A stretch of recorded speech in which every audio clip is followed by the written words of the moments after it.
Hey coaches, I just wanted to kind of talk about how to respond now that you have posted that you're going to be doing an upcoming challenge group.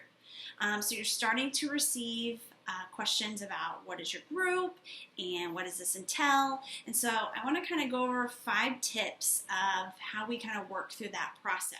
Tip number 1. So somebody comments on your post that they want more information.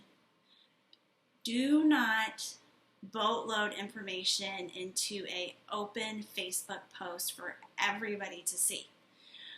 First of all, if anybody is kind of curious about what you're doing, all they have to do is sit and read this maybe little paragraph that you kind of put about it, and they may never show, any more interest when maybe they would have commented, hey, I want more info too. Plus, how are you going to really go back and forth? Like, you can't ask them, what is your goal? Is it weight loss? Is it to get healthy? What's been your obstacles in the past? You can't sit and ask them questions. I mean, you can, but who would want to do that openly on Facebook? I mean, who would want to really open up to you, knowing that everybody else in the news feed is going to be able to see that? So always convert. Anytime somebody wants information on anything, always convert it to a personal message. It's going to be so much more successful when you do that. Plus, you're going to be able to kind of track that conversation, and you'll be able to do follow-ups with them. You'll be able to read back what you've written to them before, and you'll be able to do a better follow-up also. Tip number 2. Somebody says they're interested in a product, whatever, and you decide you're just going to share the link. Do not share your link first.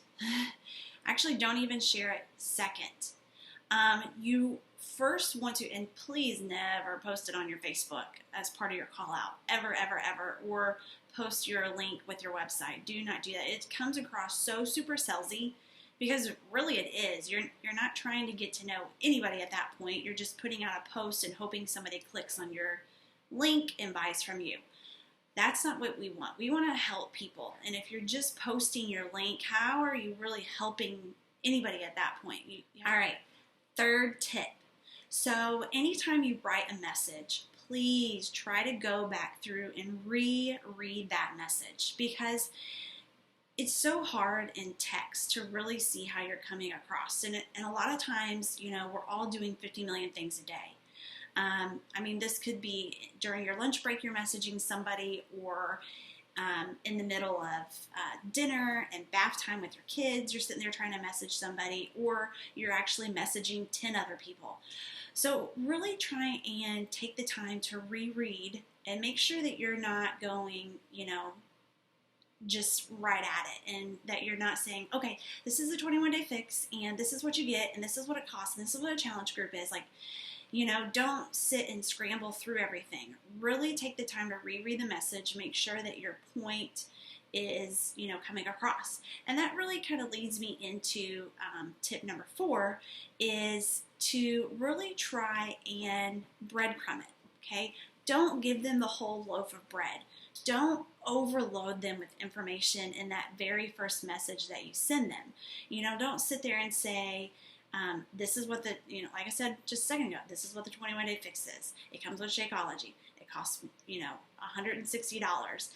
This is what our challenge group is. This is when it starts. This is what the purple week is. Like, don't give that all in one message, because let me tell you, if they're anything like me, I'm probably not going to read all of that message. My attention span is like this big.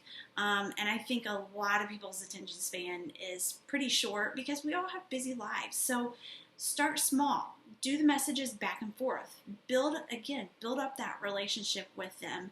And, don't just give them a boatload of information.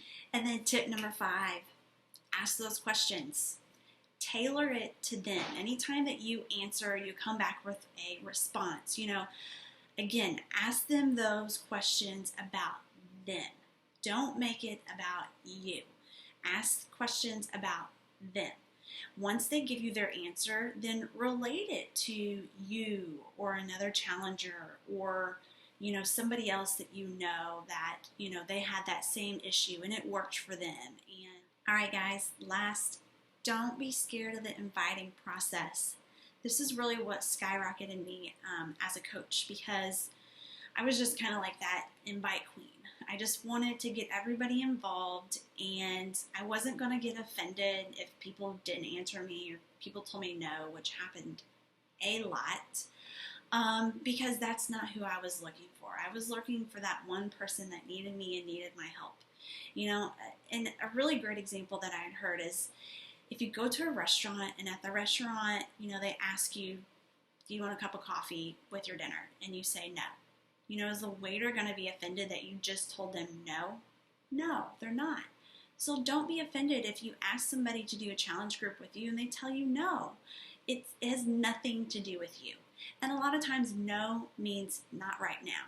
So it's always good to even follow up with those people or just to check in with them and see how they're doing. So don't be scared of the inviting process. If anything, it's going to help reconnect you with people and rebuild a lot of relationships that you may miss, that you had with them before. So don't be scared. You can do it.